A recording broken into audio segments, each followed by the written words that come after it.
नमस्कार दोस्तों, स्वागत है एक और नए वीडियो में। आज बात करेंगे डेयरी फार्मिंग की 3 अहम चीजें जिनके बगैर डेयरी फार्मिंग को चलाना बहुत ही टफ काम है। अगर उन पे ध्यान नहीं दिया गया तो उसके परिणाम हमें भुगतने पड़ेंगे।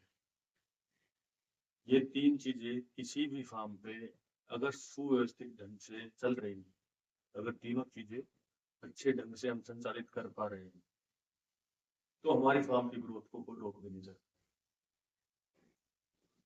तो बने रहे वीडियो में लास्ट तक। लास्ट में मैंने वो 2 चीजें भी बताई हैं जो किसी भी फार्म में वो 2 चीजें हुई तो फार्म को नुकसान में लेके जाएंगी। तो दोस्तों वो 3 चीजें जो किसी भी फार्म का आधार है वो है फीड, मैनेजमेंट और ब्रीडिंग। इन 3 चीजों का ही मेन खेल होता है किसी भी फार्म में। अगर ये 3 चीजों पे हमारी पकड़ सही है, अगर इन 3 चीजों को हम सही ढंग से इनके बारे में जानकारी रखते हैं और अपने फार्म पे सही तरह से संचालन कर रहे हैं तो हमारी फार्म की ग्रोथ 101% होगी। तो सबसे पहले आता है फीड। फीड कैसा हो, किसको कितना खिलाए, ये तो मैं हर वीडियो में बता देता हूँ कि किस पशु को कितना फीड खिलाना चाहिए। जिन लोगों ने पिछली वीडियो नहीं देखी उनके लिए दोबारा बता देता हूँ कि हर 1 kg मिल्क के ऊपर हमें लगभग आधा kg फीड उसको देना चाहिए। और फॉर एग्जाम्पल अगर कोई भैंस 10 लीटर दूध देती है तो उसको मिनिमम 5 से 6 kg फीड हमें जरूर देना चाहिए। 5 kg मान लीजिए उसको मिल्क प्रोडक्शन के लिए और 1 kg उसकी मेंटेनेंस के लिए, तो हो गया 5 kg मिल्क प्रोडक्शन के लिए और 1 kg उसके शरीर के मेंटेनेंस के लिए। तो फीड में क्या क्या चीजें होनी चाहिए। आज के दिन मार्केट में बहुत बड़ा चलन ये चल गया है कि हमारा फीड लो, गारंटी से 1 kg दूध बढ़ेगा, ये फीड खिलाओ गारंटी से 2 kg दूध बढ़ेगा। तो दोस्तों सबसे पहले तो हमें ये सावधानी रखनी है कि जिस फीड को हम खिला रहे हैं उसमें यूरिया कितना है। हाँ दोस्तों, यूरिया ही वो चीज है जो पशु के ऊपर तुरंत असर करता है। आज उसमें हमें यूरिया की मात्रा को उसके शरीर में दिया, कल ही हमें दूध के उत्पादन में वृद्धि मिलेगी, कल ही उसका दूध ज्यादा मिलेगा। और जितने भी ये फीड बनाने वाली कंपनियां हैं, सबकी बात नहीं कर रहा हूँ मैं, अच्छे फीड बनाने वाली कंपनियां भी हैं, लेकिन बहुत से लोग जो आज के दिन ये दावा करते हैं कि आपके पशु का दूध खिलाते ही 2 kg बढ़ जाएगा, खिलाते ही 3 kg बढ़ जाएगा, उसमें यूरिया के होने का बहुत ज्यादा चांस है। फीड में यूरिया पाया जाता है लेकिन एक लिमिट होती है उसकी कि इतने लिमिट तक ही उसमें ऐड किया जा सकता है। और जो ये लोकली बनाते हैं फीड को, उसमें कोई लिमिट, कोई सीमा नहीं रखी जाती कि कितना वो ऐड कर रहे हैं, क्या वो सही मात्रा में उन चीजों को दे भी रहे हैं जो दिखा रहे हैं। दिखाने के लिए टेबल पे बहुत सारी चीजें सजा के रखी हुई है, ये वाला सफेद मूंगफली मिलाते हैं, ये वाली अरहर मिलाते हैं, ये वाला हम मक्के का यूज करते हैं, ये चना खिलाते हैं, ये सोयाबीन की मिलाते हैं, लेकिन जब एक्चुअल फीड बनाया जाता है तब उसमें कुछ हो नहीं चुके। सिर्फ हमें कॉमन सेंस का यूज करना है फीड खरीदते वक्त। कॉमन सेंस का ये यूज करना है कि अगर अनाज की कीमत 3,000 रुपए है, अनाज की कीमत 3,000 रुपए है और वो आपको 2,000 रुपए में फीड दे रहा है, तो वो क्या आपको दे रहा है, ये चीज आपको खुद सोचनी पड़ेगी। कोई भी दुकानदार खुद का नुकसान नहीं उठाएगा, खुद का नुकसान उठाने से तो उसकी दुकान चलेगी नहीं। तो अगर आपको पता है कि इस चीज का मार्केट प्राइस इतना है, अगर हम सिंगल इसको खरीदने जाएंगे तो इसका मार्केट प्राइस इतना है, लेकिन ये हमें उससे भी सस्ते में दे रहा है, तो कुछ तो उसमें गड़बड़ है। इन सब चीजों का ध्यान रखना है दोस्तों फीड खरीदते वक्त। फीड में ही सबसे ज्यादा मार मिलती है फार्म में।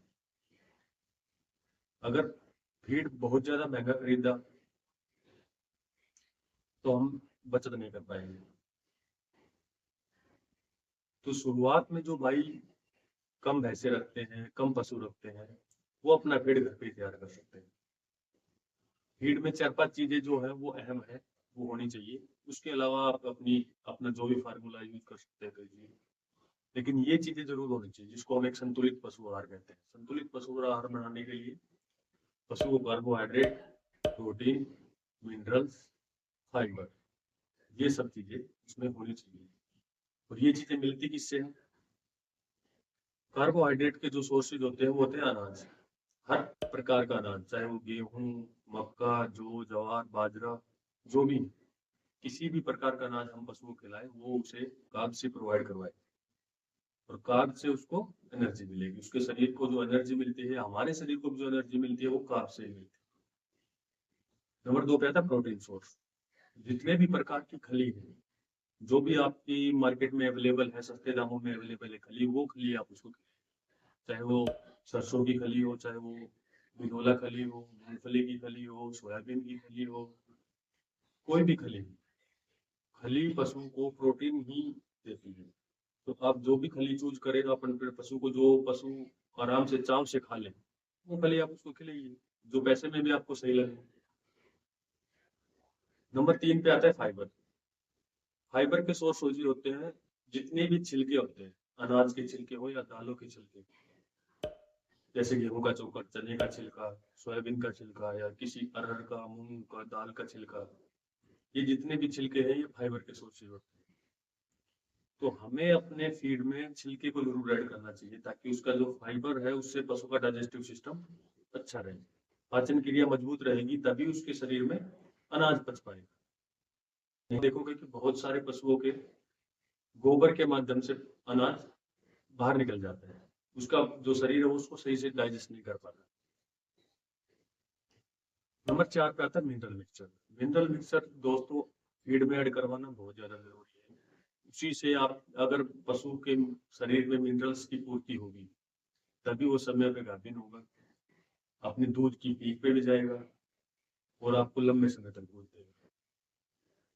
तो आपको मिनरल मिक्सचर पर पशु पर दिन के हिसाब से 50 से लेकर 100 ग्राम की मात्रा के अंदाजे से अपने फीड में जरूर ऐड करवाना चाहिए, या आप उसको अलग से भी दे सकते हैं। अगर आप फीड में ऐड नहीं करवाना चाहते हैं तो आप मिनरल मिक्सचर को जब आप तैयार कर ले फीड को खिलाने के लिए, उसमें ऐड कर सकते हैं 50 से 100 ग्राम डेली, एक पशु।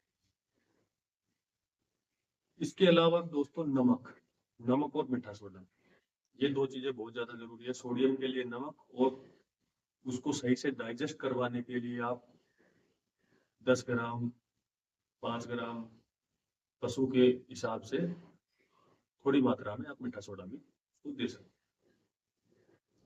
बहुत से लोग अपने फीड के अंदर गुड़ ऐड करवाना अच्छा मानते हैं, तो उसके लिए आप जो सिरका होती है उसका यूज कर सकते हैं, या अपने पशु को अलग से गुड़ खिलाना चाहते हैं तो वो भी वही काम करेगा।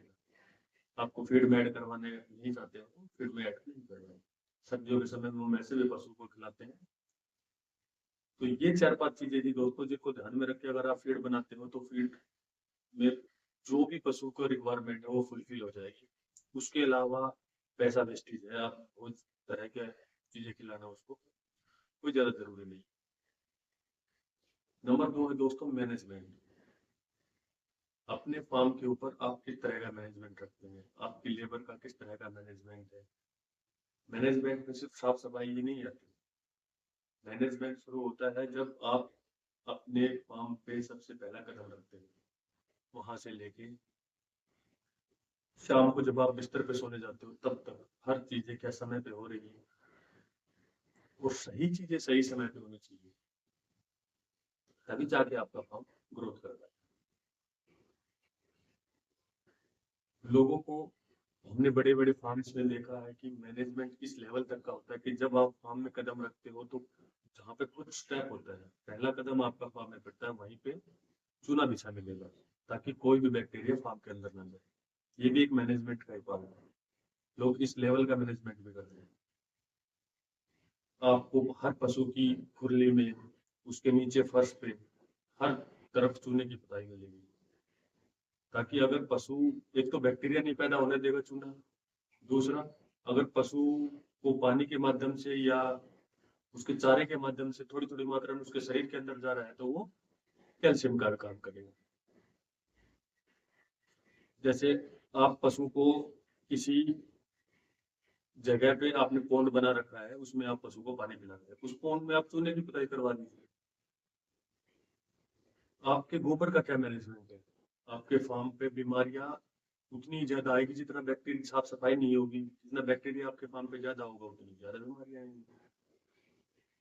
तो दोस्तों, गोबर का क्या मैनेजमेंट है, साफ सफाई आपके फार्म पे कैसी रहती है, आप अपने काफ पे कितना ध्यान दे रहे हैं, कितना उनका आपको कैलकुलेटेड फीड, कैलकुलेटेड मिल्क उनको डेली देना होता है, उसके हिसाब से उनका वजन, उनका ग्रोथ हमें मेजर करनी होती है। डेली बेसिस पे भी कर सकते हैं आप कि किसी काफ का वजन किस हिसाब से बढ़ रहा है। काफ हमारे तभी प्रेग्नेंट हो पाएंगे जब वो कम से कम 3 कुंटल के होंगे, तो उनके वजन पे ध्यान देना बहुत ज्यादा जरूरी है।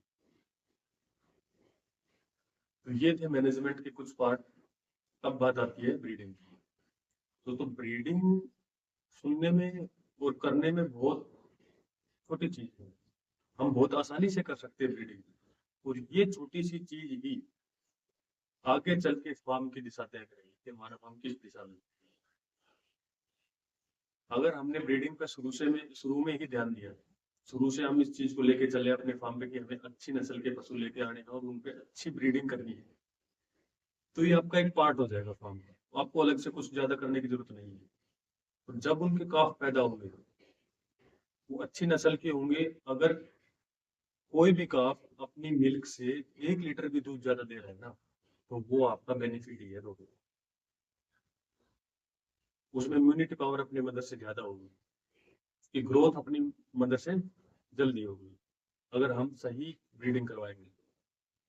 तो ब्रीडिंग का सही करवाने का तरीका है meet best with best. Simple rule, meet best with best. अगर आपको कुछ चीज समझ नहीं आ रही है कि हम क्या करें, किस फूल का चयन करें, क्या कैसे करें, तो अपने फार्म पे जो भी बेस्ट पशु लेके आओ, उसको आप बेस्ट बुल से मीटअप करवाओ, आपको रिजल्ट बेस्ट मिलेगा। तो अगर इन 3 चीजों पे, फीडिंग पे, ब्रीडिंग पे और मैनेजमेंट पे हमारी पकड़ अच्छी है, तो हमारा फार्म ग्रोथ करेगा, प्रॉफिटेबल भी होगा और बीमारियां भी कम होंगी। अब वो 2 चीजें दोस्तों जो फार्म को नुकसान में लेके जाती है, उनके बारे में बात करते हैं। फार्म को नुकसान पे लेके जाने की सबसे बड़ी जो चीजें होती है, वो नंबर 1 है फार्म तो पशु का टाइम पे प्रेग्नेंट ना होना, और नंबर 2 पशुओं में बीमारी। अगर आपके फार्म के ऊपर एक बार थनैला रोग ने एंट्री ले ली, तो उसको बाहर निकालना बहुत मुश्किल हो जाएगा अगर आपने समय पे ध्यान नहीं दिया तो। और ये ऐसा रोग है जो दिन के हिसाब से नहीं, घंटे के हिसाब से फैलता है। अगर शाम को किसी को थनैला रोग की शिकायत होती है, सुबह तक तो बहुत ज्यादा बैक्टीरियल इन्फेक्शन हो जाएगा उसको, में शाम को ही उसका ट्रीटमेंट करना जरूरी है। और एक हो गया पशु का समय पे गैपिंग ना होना। तो पहली 3 बताई गई चीजें अगर फीडिंग और मैनेजमेंट हमारी सही है और सही ब्रीडिंग हमने करवाई है, तो हमारे पशु में बीमारियां कम आएंगी दोस्तों। और अगर हमारा फीडिंग और मैनेजमेंट बढ़िया है, तो हमारा पशु समय पे गाभिन भी होगा। और अगर ये 2 चीजें फार्म पे एंट्री नहीं हुई, तो आपका फार्म 100% प्रॉफिटेबल होगा। चाहे दूध के रेट भले ही आपको थोड़े से कम मिले, फिर भी आप नुकसान में नहीं जाएंगे। नुकसान में जाने का सबसे बड़ा कारण यही होता है कि एक तो दूध के रेट कम मिलते हैं, ऊपर से हमारे फार्म के ऊपर बीमारियां ज्यादा आ जाती है, हमारे पशु समय में प्रेग्नेंट नहीं होते। अगर पशु समय में प्रेग्नेंट नहीं होगा, तो एक समय के बाद में दूध देना बंद कर देगा, उसके बाद जितने भी महीने तक अगर उसने काविंग नहीं करी, तब तक हमें वो फ्री में खिलाना पड़ेगा उसको। वो नुकसान का ही एक पार्ट है, वो हमारे हम अपनी जेब से खिलाएंगे उसको। तो इन सब चीजों से बचने के लिए हमें फीडिंग, ब्रीडिंग और मैनेजमेंट पे ध्यान देना है। तो लाइक करना, शेयर करना, सब्सक्राइब करना चैनल को। मिलते हैं अगली वीडियो में, तब तक के लिए धन्यवाद।